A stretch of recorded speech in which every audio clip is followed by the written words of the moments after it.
What's going on, everyone? Welcome back to the channel. It's Thursday, so that means it's Geforce Now News Thursday. So last week we brought you the roadmap for March, 21 games expected to come to the service.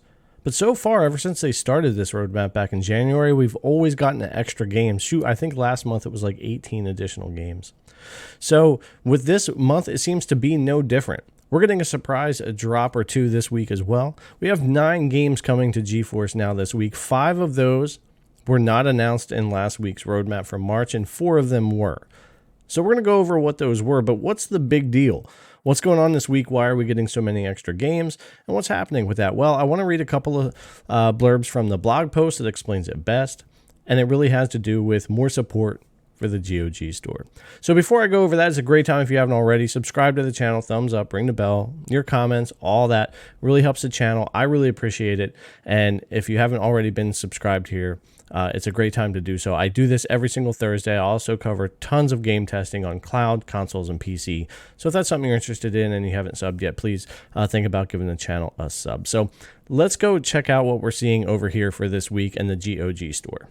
This is a special Thursday, as we're happy to share that our cloud streaming service has added more support for GOG. As part of our continuing open platform strategy, members who own games from the Witcher series on GOG can now play those versions across their devices. It's all powered by Geforce Now's streaming servers. And we're planning even more events in cooperation with GOG in the future, but first let's talk GOG and Geralt. CD Projekt Red's The Witcher series has sold more than 50 million copies, and gamers around the world have joined Geralt on his adventures. Additionally, GOG is a digital distribution platform created with the utmost care for its customers, and we're big fans of their PC-focused philosophy. They also built GOG Galaxy, an application that combines multiple libraries into one and connects you with your friends across all platforms. We've been working with the GOG team to add support for more games ever since the launch of CDPR's Cyberpunk 2077, the first GOG-enabled game on GFN. With that quest complete, we worked with our partners at GOG on Phase 2. That phase begins today. Members who own the following titles on GOG can stream the games across their devices straight from our cloud gaming servers. Members can also easily capture their best gameplay moments in The Witcher 3 Wild Hunt Game of the Year Edition thanks to Geforce Now's sharing tools. Capture your best monster takedowns using our in-game overlay, or apply your signature look using Nvidia Freestyle.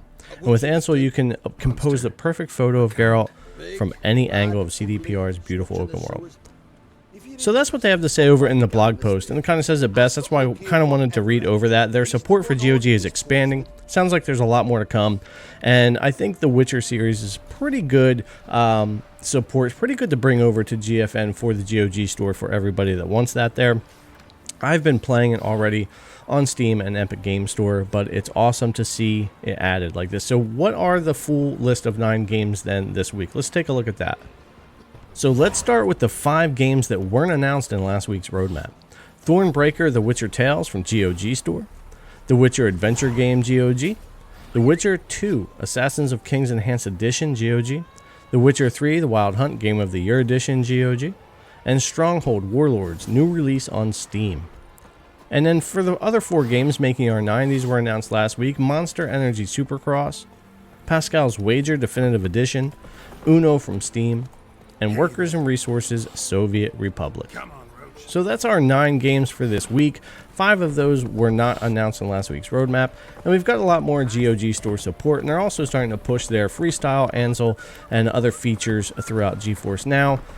So that's pretty cool to see them do that. I'm a big fan of all the different filters. You guys have probably seen me use the sharpen filter here a lot on the channel to increase just how decent the games can look sometimes. That sharpen filter helps take some of the fuzzy off some of the games. It worked well, especially for some of the Ubisoft games like Assassin's Creed.